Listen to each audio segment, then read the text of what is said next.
Dovrei dire eccoci nuovamente in studio, non lo posso dire, per chi si fosse collegato solo ora vi dico benvenuti nel Caribe messicano, perlomeno per quanto mi riguarda. Io sono qui in un residence Fabiola che mi ha ospitato, le palme che non vedete perché qui è ancora notte, ma insomma sono con voi puntuale ogni settimana e con gli ospiti coi quali anzi proseguiamo nel ragionamento che abbiamo fatto sul mondo dello sport, ma che abbiamo allargato anche allo sport artistico, come nel caso della danza. Quindi Elisa, vengo da lei.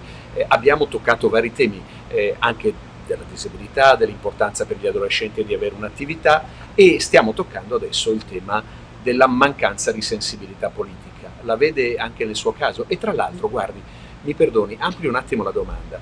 Devo dirle francamente, e chiedo nuovamente scusa se do i miei pareri personali, che io sono tendenzialmente contrario alle quote rosa e questo, ma non perché sia contrario che le donne entrino in politica, assolutamente, sono assolutamente d'accordo che ci sia una parità totale, finalmente. Sono un po' contrario che debba essere fatto per legge, perché credo che le cose vadano conquistate con merito, anche se poi magari il merito non viene premiato proprio perché magari una persona è una donna. Però certamente le donne hanno una sensibilità differente, forse magari con un po' di sensibilità femminile nella politica, magari la visione sarebbe un po' meno miope anche in situazioni come queste. Ma guardi, non lo so, perché in ogni caso bisogna capire, in primis che regole e che, non lo so, come dire, che scopi fondamentali ci sono. Nel senso, hanno toccato, riprendendo il mio settore, perché io, per quanto riguarda la politica, purtroppo cerco di, informarmi quel che basta, perché poi sono un po' accanita contro certe cose che non ritrovo nei miei ragionamenti, ma è una cosa mia. Per quanto riguarda lo sport, sì, non trovo nessun tipo di correlazione. Ripeto, ci hanno penalizzato tantissimo, ma tantissimo per non nulla, nel senso che siamo veramente tra le cose più sicure per quanto riguarda appunto questo periodo. Eh, io non so cos'altro dire, nel senso, noi siamo penalizzati come attività perché le tasse, questo, quello, le dobbiamo pagare lo stesso, perché io sto pagando tutto lo stesso. Stiamo cercando di tirare avanti e io lo faccio veramente solo per passione, perché non posso dire ok, è un lavoro dove ci si arricchisce in maniera fenomenale. No, io lo faccio proprio solo per passione. Stiamo finendo tutti i fondi che avevamo messo da parte per eventuali cose che appunto potevano riguardare trasferte, questo e quello, per tirare avanti il più possibile. Stiamo arrivando alla fine. A prescindere dal fatto ci arrangiamo, non ci arrangiamo, facciamo in parcheggio, non facciamo in parcheggio, quello è una cosa che comunque, tra virgolette, ti tocca fare. Quindi tutte le tasse, tutto questo doveva essere, a mio avviso, sospeso o nel periodo in cui ci hanno fatto chiudere, proprio escluso. Poi io non posso entrare nel merito di cose più importanti perché Guardi Elisa, sinceramente non saprei. io, noi abbiamo una lingua bellissima, l'italiano, molto amata nel mondo, io l'ho girato in lungo e largo, deriva dal latino, come lo spagnolo, il francese e il portoghese. E il latino definisce che politica viene da polis, ovvero dalla città, dove nella polis greca era il cittadino che governava e che interveniva sulle scelte e decideva le sorti della res publica, da cui arriva repubblica, ovvero della cosa pubblica. Io mi permetta, è giustissima la sua osservazione, però non è proprio ed esclusivamente un problema di denaro, qui è un problema di gestione della cosa pubblica. Qui manca la visione nella gestione della cosa pubblica. Come dire, stiamo cercando, come diceva Davide prima, di mettere eh, una, una pezza, che poi magari facendo uno sbrego dall'altra parte, ma non ci riusciamo, Davide, non ci riusciamo. Cosa non funziona? Ripeto, è solo un problema di visione o abbiamo una classe dirigente sbagliata? L'ho detto io, me ne assumo la responsabilità. Sono d'accordo. Mi sta provocando. Allora, perché io invece qualcosa da dire su questo ce l'ho, nel senso che vi do dei dati che si commentano da solo. Gli amministratori locali attualmente, e parlo di sindaci e assessori, hanno messo sul piatto le poche risorse che avevano, dandole prima del Covid attraverso voucher per i bambini della prima fascia, cioè delle elementari, per fare attività sportiva. Ed è stato il primo intervento dopo 20 anni, penso, che io ricordi, ho una certa età ormai e quindi la memoria storica di quello che accade ce l'ho. Ed è stata l'unica cosa che hanno fatto negli ultimi 20 anni per lo sport, perché per il resto noi da 20 anni non riceviamo nulla, non lo riceviamo dalla regione, non lo riceviamo dallo Stato. Vi faccio un altro esempio: in regione, su 13 miliardi di attività che ha la regione, hanno stanziato sullo sport 1.800.000 euro ogni anno. Cioè, stiamo parlando di briciole. A livello statale non c'è poco niente, qualche bando ogni tanto di 200 milioni che vanno di solito sempre al di là del po' per l'impiantistica, ma stiamo parlando di briciole. Io mi sono confrontato su questi dati con altri paesi, la Germania, la Svezia, la Danimarca, per carità, ma sempre con gli altri paesi, la Francia, e stiamo parlando di paesi dove l'attività sportiva entra dentro a pieno titolo all'attività sanitaria nazionale. Ed è, guardate bene, per esempio un'attività come quella che fa Andrea con le donne in canoa, per post-operate oncologiche, viene prescritta dal medico ed è dentro i LEA a livello nazionale. Quindi parliamo di attività motorie che fanno parte dei nostri livelli essenziali di assistenza in molti paesi europei. Qua invece ogni cittadino se lo deve pagare e noi società sportive ce le dobbiamo auto-organizzare, formandoci, dandoci. Non abbiamo una visione di mettere lo sport all'interno del sistema sanitario ed educativo nazionale, e questa cosa qua strutturalmente, se manca, non ci porta da nessuna parte. Noi abbiamo un CONI vecchio che abbiamo tentato di riformare migliaia di volte, però ci si arena sempre di fronte quando si arriva al tema delle poltrone, perché ogni riforma dello sport qua in Italia si è arenata a causa delle poltrone, e stiamo vivendo una situazione in cui un aspetto sanitario fondamentale come le attività motorie qui in Italia non sono organizzate in maniera coordinata. E questa cosa qua non la stiamo parlando che è colpa della regione, colpa dei comuni. Qua abbiamo un problema a livello centrale e da cui poi si demandano tutti gli altri livelli. Dobbiamo immaginare a un'organizzazione, eravamo partiti con alcuni governi abbastanza bene, avevano creato anche il Ministero dello Sport, morto tutto, siamo ritornati al Dipartimento, all'ufficio e mettiamo un atleta, a governare lo sport.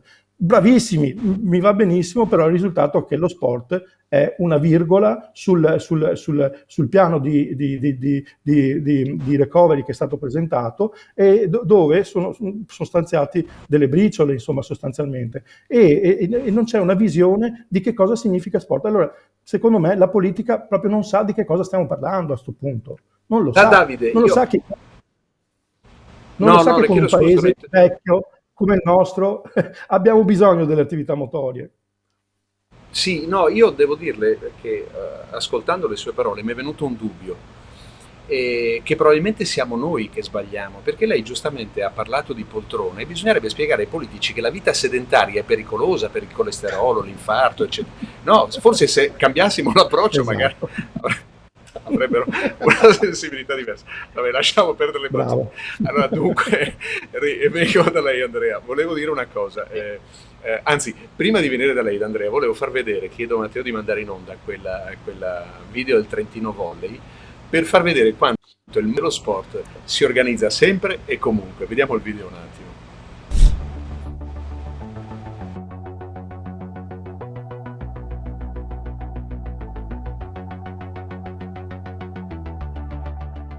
Assieme all'inventore della CoverNet, Matteo Zingaro, allenatore del settore giovanile di Trentino Volley, da dove nasce questa idea di realizzare una rete in PVC anti-Covid? Nasce dal fatto che siamo stati ovviamente per tanto tempo fermi, poi abbiamo potuto riprendere, però il contatto con la rete c'era precluso dal fatto che è indubbio sulla rete ci si respira in faccia, e questa CoverNet ha proprio questo come obiettivo, quello di togliere il droplet diretto.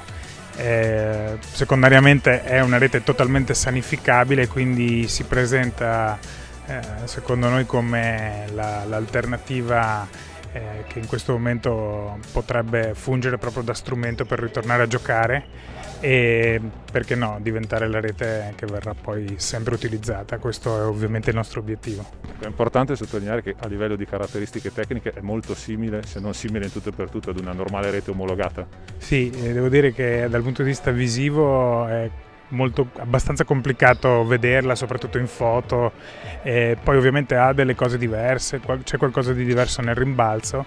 Devo dire che sono però molti aspetti che aiutano il gioco. Qualcosa viene guadagnato nel net sulla battuta, dove è un rimbalzo migliore per il ricettore e quindi la palla non cade giù direttamente. Ho fatto vedere questo video, Andrea, poi vengo da lei, perché anni fa, lavorando per Sky, ho fatto la presentazione del campionato di pallacanestro con la federazione e chi fa televisione, soprattutto i dirigenti, i presidenti delle squadre, non hanno la percezione del valore simbolico nella comunicazione. Quindi ci avevano mandato in un cubo nero a fare la presentazione della pallacanestro, non c'era nulla. Allora io chiamai la mia ex società, piccola società di pallacanestro nella quale militavo quando ero ragazzo, la Socialosa, che è di Milano, e in 4-4-8 ci siamo messi, abbiamo preso i canestri, li abbiamo portati, abbiamo preso i palloni, l'abbiamo riempito e abbiamo fatto diventare quel fondo nero un campo da basket, dove la bolletta televisiva avrebbe aiutato a capire di cosa si trattava. Lo ricordo con piacere perché il mondo dello sport, Andrea, è sempre un passo avanti. Possibile che non se ne sia accorto nessuno? Posso essere sincero? Secondo me se ne accorgono. Assolutamente. Se ne accorgono. Io concordo, non voglio ritornare e replicare, però i toni di Davide sono quelli corretti. Non c'è, e l'ho detto prima, la visione. Siamo ancora l'attività accessoria. Io sarei ben contento se fossi accessorio e il mio corpo non fosse in movimento. Voi vedete, e lo possono vedere tutti quanti, che nell'attività quotidiana le persone sono sempre più ferme, a maggior ragione il Covid le ha immobilizzate. Allora, in questo momento purtroppo, come si diceva, lo struzzo che si nasconde la testa, purtroppo non si può fare, ma non si può fare non per una questione, chiamiamola anche solo politica, ma per una questione evidente. Cioè, in questo momento, mancando, diciamo, la socialità e di conseguenza anche lo stare insieme, l'attività sportiva, che a maggior ragione viene gestita da persone competenti, non è, diciamo, bisogna anche sfatare, mi dispiace dirlo, alcuni miti. Guardate che andare a vedere le partite di calcio non è attività sportiva, sono quelli che corrono sul campo che stanno facendo l'attività sportiva. Cioè, io non voglio inimicarmi gli amici del calcio, essendo io poi anche, oltre che un dilettante in tal senso, sia nella pratica e quant'altro, però io voglio essere reale. In questo momento dobbiamo spronare un attimino l'opinione pubblica e capire che lo sport ha al pari, allora l'artista è l'artista, ma lo sportivo lo è altrettanto. Quindi noi dobbiamo entrare nell'ordine di idee che ci sono degli organismi capaci di permettere, degli organismi, voglio dire, capaci di educare, capaci di aiutare la cittadinanza e non solo. Quindi in tal senso la politica, a maggior ragione, io ho anche un'esperienza legata molto all'estero e agli anglofoni, lo sport entra proprio a gamba tesa nella vita di tutti i giorni. Quindi per me che lo svolgo in acqua, ma per i miei colleghi che lo svolgono all'interno degli impianti, che siano impianti palestre, impianti nuotatori, in questo momento non stiamo andando solo ad intaccare una dignità lavorativa, una passione o quant'altro, stiamo andando a intaccare il benessere, cioè lo stare bene di tutti. Cioè lo sport ormai, non dico che vogliamo arrivare al punto che sia terapia, ma lo sport è proprio stare bene. E quando uno sta bene con se stesso, col proprio fisico, e non dico che tutti quanti devono essere, perché bisogna sfatare certi miti palestrati, cioè in questo momento è proprio l'attività fisica, l'olio delle nostre ossa, dei nostri muscoli, il fatto di metterci in movimento e a maggior ragione con qualcuno che è competente nel farlo. Quindi bisogna credere in più in noi e questo è un dato di fatto. I denari sono importanti, non lo escludo perché alla fine avere delle risorse economiche ti permette di fare delle cose che eventualmente non faresti.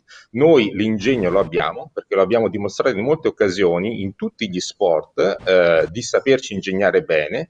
Io quello che chiedo, giustamente, lo rimarcherei, programmazione e fiducia, nel senso, nella programmazione noi siamo forti, eventualmente teneteci in considerazione sui pareri e quant'altro, fiducia perché abbiamo già operato, cioè non stiamo inventando qualcosa, stiamo solo facendo capire che c'è uno sport agonistico e lo conosciamo bene nelle regole, c'è uno sport, diciamo, non chiamiamolo amatoriale, proprio di attività motoria a 360 gradi, lo sappiamo fare bene, a questo momento ascoltateci, dateci i mezzi, noi siamo pronti.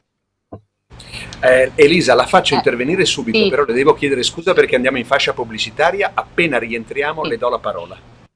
Grazie. Rispetta la facciata della tua abitazione. Scegli tecnologizzatori invisibili senza l'unità esterna dell'impianto. Facili da installare, silenziosi, interamente made in Italy e altamente performanti, sia con tecnologia ad aria che ad acqua. Con Tecnopoint, addio alle brutte unità esterne, perché l'essenziale è invisibile agli occhi. www.tecnopoint.com. Aderisci al circuito Venetex. Bene, fantastico. Allora Elisa, le stavo dicendo, la parola a lei, totalmente a lei. Sì, grazie. No, ricollegandomi appunto a quello che ha detto il collega e restando veneti, quindi il can che se morde a coa, volevo appunto dire, cioè sì, nel senso allora, ok, giustamente ha detto non chiamiamoli amatoriali, chiamiamoli attività motoria. Nel mio caso si possono proprio chiamare amatoriali, nel senso che io alleno l'agonistica e l'amatoriale, per quanto riguarda per esempio la ginnastica artistica, che è fondamentalmente un'attività sportiva singola, nel senso si usa l'attrezzo singolarmente, quindi non c'è contatto, eccetera, eccetera. Perché? Questa è una domanda che non riesco alla quale darmi una risposta, non riesco a darmi una risposta. Perché hanno diviso queste due categorie? Nel senso, perché l'amatoriale chiuso no, non lo può fare perché il Covid, eccetera, eccetera, e invece nel momento in cui crei un'attività agonistica, sì. Cioè, nel senso, la mia domanda è, il virus, se è virus, coglie entrambe le cose? Ci siamo ritrovati a dover fare una scelta e dire ok, voi amatoriali non siete iscritti appunto alle gare nazionali, sì, gli altri no. Questa è una cosa che non riesco a spiegarmi. Tutto qua, perché poi sì, il discorso del can che se morde a coa è se io non ho le persone con le quali portare avanti l'attività e devo comunque continuare a pagare tutto quello che c'è da pagare, è logico che cioè non torna ai conti. Questo è il mio punto di domanda. No, la sua osservazione è corretta. Sì, dica. No, niente, lasciando appunto perdere tutto quello che è appunto passione, eccetera. È chiaro che la salute prende sia gli amatoriali che i non amatoriali, nel senso a livello fisico e quindi quello che diceva appunto il collega. Io troverei giusto che riuscissero a fare anche, guardi, per esempio le bambine della materna vengono da un professionista che le segue, quindi non sono di certo Intanto nazionali. Io vorrei sottolineare un aspetto, noi usiamo le parole in termine talvolta un po' improprio, nel senso che l'accezione amatoriale è un po' considerata come la Serie B nel calcio e questo è un approccio sbagliato, mentre amatoriale è di colui che ama. quindi voglio dire, dovrebbe avere un significato molto più Certo. profondo che l'attività economicamente remunerata, se vogliamo dire questo. E quindi questo è un primo punto che bisognerebbe stabilire per chiarezza. E poi c'è un altro aspetto, guardi, io richiedo nuovamente scusa, ho un ricordo bellissimo, correva l'anno 1992, io ho appena organizzato a Treviso Giochi Senza Frontiere, a Prato della Fiera, e organizzai un evento che quell'anno si svolse solo a Treviso, poi l'anno dopo lo svolsi in 13 regioni contemporaneamente, poi un'associazione sportiva lo ha preso e l'ho proseguito negli anni, si chiamava Sport in Piazza. La logica di quell'evento che io creai nel 92 era molto semplice, era portare la gente vicino allo sport, portando lo sport vicino alla gente. Ed era bellissimo perché Treviso quell'anno era diventato un impianto sportivo di qualsiasi tipo di disciplina, nelle varie piazze della città si poteva fare salto in alto, salto in lungo, di tutto, qualsiasi tipo di corsa, e la gente partecipava per gareggiare, ma non vincere medaglie, gareggiava con l'amico. Si respirava una città meravigliosa ed era venuto fuori davvero, poi si è persa, questa cosa si è persa. Queste iniziative ovviamente autofinanziate, via discorrendo. Allora, io credo che probabilmente una strada, le lancio una proposta, Elisa, dobbiamo occupare le piazze, le strade con ragazze che danzano, c'è stata anche Amazon che sono abbastanza furbi su questo, hanno fatto una pubblicità proprio. Cioè bisognerebbe probabilmente invadere, portare sotto gli occhi di questi ottusi, perché non lo chiamerei in altro modo e dovrei trattenermi, anzi mi trattengo, l'evidenza di quello che fa il corpo nell'attuare sportivamente, artisticamente, ballando, cioè ci sono delle cose che credo noi dovremmo davvero a questo punto portarle in mezzo alla gente, invece che riempire le strade per prendere gli app e riempirle con queste cose. Non so cosa la pensi lei, Elisa, però le lancio la proposta. Sì. Magari quando torno in Italia vediamo di studiarlo assieme. Sì, ma ben volentieri, è stato fatto anche a Mogliano Veneto, abbiamo partecipato tantissime volte anche a Noale, è stata fatta questa cosa ed infatti era bellissimo, passavi tutto il pomeriggio a creare le tue esibizioni, a provare gli altri sport, ognuno era libero di farlo. Diciamo che in questo caso, in questo periodo qui, è bloccato tutto, nel senso che appunto però vede, quello che le dicevo, Elisa, è proprio questo. Io non posso vedere i Navigli di Milano o via del Corso a Roma lo so, sono o le zone dello d'accordo. shopping piene e non vedere la gente che corre, che balla o che gioca a calcio. Calcio nel senso non Esatto. professionale. Sì. O no, Proprio Davide, quello non lo che so, diceva sono io che vivo sì. fuori dal mondo. No, è Più benissimo. movimento, meno movida. Sì, esatto, è quel movimento lì. Potrebbe essere uno slogan. Potrebbe essere uno bravo. slogan. Sì. Sì, questo è molto importante, nel senso che riportare l'attività motoria, proprio il movimento nelle piazze è un aspetto fondamentale della comunicazione che il pubblico dovrebbe dare. E questa cosa qua è fondamentale. Io vi do però un altro dato. Noi abbiamo un progetto al Terraglio delle 3S, sociale, sportivo e sanitario. Cerchiamo di avviare le persone che escono dal circuito riabilitativo, e parliamo di persone con patologie molto gravi, a riappropriarsi della propria autonomia attraverso lo sport per poi inserirli nelle varie società sportive del territorio da dove provengono. Insomma. E con uno studio fatto dall'Università di Verona, noi abbiamo tirato fuori dal circuito sanitario il 20% della popolazione che è passata attraverso la riabilitazione.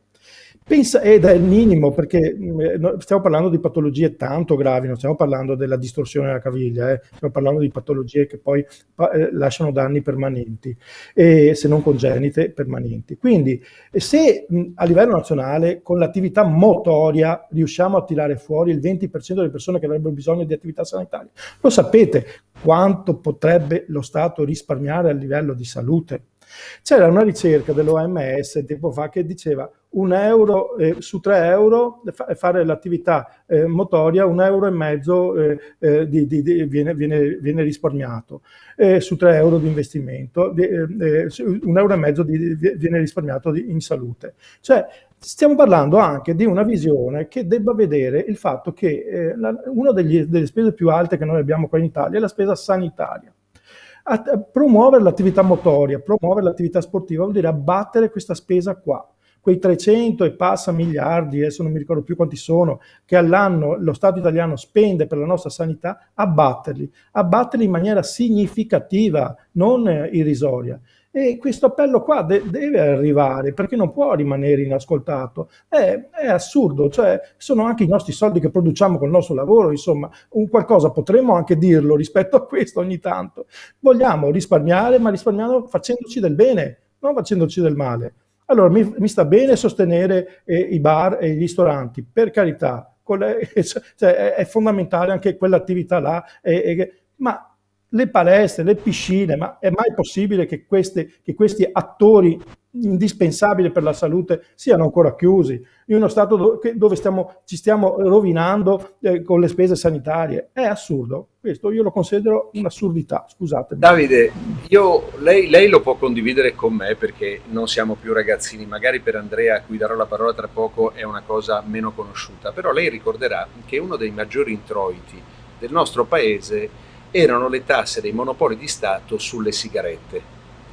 Poi a un certo punto si sono resi conto che costava di più curare il tumore che guadagnare sulle sigarette e hanno fatto, però se ne sono accorti con 25 anni di ritardo.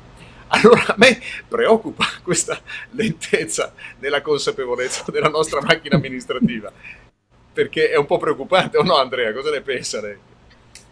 Ma non solo questo, io sono per la ricerca delle soluzioni, nel senso che proprio lavorativamente parlando nasco come un consulente strategico sia in ambito fiscale che in ambito diciamo aziendale. In questo caso io andrei e rimarrei molto forte nella mia materia, in cui sono un manager sportivo, è che forse non ci si rende conto che la forza dello sport è talmente tanta che oltre ad essere un qualcosa che aiuta a livello, diciamo, fisico, di sanità e quant'altro, ma è anche una grande spinta economica. Io non voglio nascondermi, però alla fine è vero, lo sport porta movimento, ma non solo movimento fisico, ma porta anche movimento collegato al sociale, al turismo, all'economia di una, in questo caso paese, città, ma anche di una nazione. Ricordo, e allora, mi allaccio a Davide con qualche dato che ho fatto proprio nel mio corso di management sportivo, anche se è di qualche anno fa, dove il turismo sportivo è il quarto in Italia. Prima del turismo sportivo c'è il turismo sanitario, il turismo, chiamiamolo ecclesiastico, e diciamo il turismo diciamo che è quello delle grandi aziende, cioè delle grandi mete. Quindi io penso anche che poi negli ultimi anni il turismo sportivo sia cresciuto ancora di più. Quindi quello che vedo è che in questo momento come sport, ad esempio, noi abbiamo un progetto molto semplice con cui avviciniamo sia i ragazzi delle scuole, ma non solo, anche le associazioni, a conoscere Venezia dall'acqua. Utilizziamo questa imbarcazione molto grande che è il Dragon Boat, adesso anche col distanziamento sociale riusciamo ad uscire in barca, però quello che vorremmo è far capire che tante sono le iniziative sportive che possono aiutare la cittadinanza stessa, ma io non la vedo la cittadinanza solo legata a Venezia o l'Interland di Venezia, io parlo cittadinanza a livello italiano e sono sicuro che questi esperimenti sono portati avanti anche a livello internazionale, anche i paesi vicino a noi. Lo sport in questo momento è un volano che ci può aiutare, quindi proprio per essere sintetico, anche per dare dei messaggi, fiducia, programmazione, aiuto, non lasciamoli solo le parole, rendiamoli concreti. In questo momento purtroppo mi ripeto, ma so e sono certo, come i miei colleghi in questo momento sono presenti in sala, ci sono persone capaci che possono far bene per la nostra società. Per la società io intendo proprio la popolazione, il vicino di casa, il passante e quant'altro, perché in questo momento sport vuol dire dare forza a tutto il sistema. Quindi che sia la politica, che siano gli sponsor, che sia qualcuno che capisce che questo è un investimento, perché è il migliore investimento che può fare nel brevissimo ma anche nel lungo termine. La ringrazio Andrea. Io tra l'altro, anche per fare un omaggio a Davide, manderei un contributo filmato per far capire quanto è forte la necessità, il desiderio di fare attività sportiva. Dico che lo dedico a lei Davide perché c'è questa bella storia che arriva dalla Bosnia per una persona che non può smettere di nuotare.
Pa ovo je jako na neki način čudno za mene, ali sve se može obaviti kao i prije, samo na malo drugačiji način.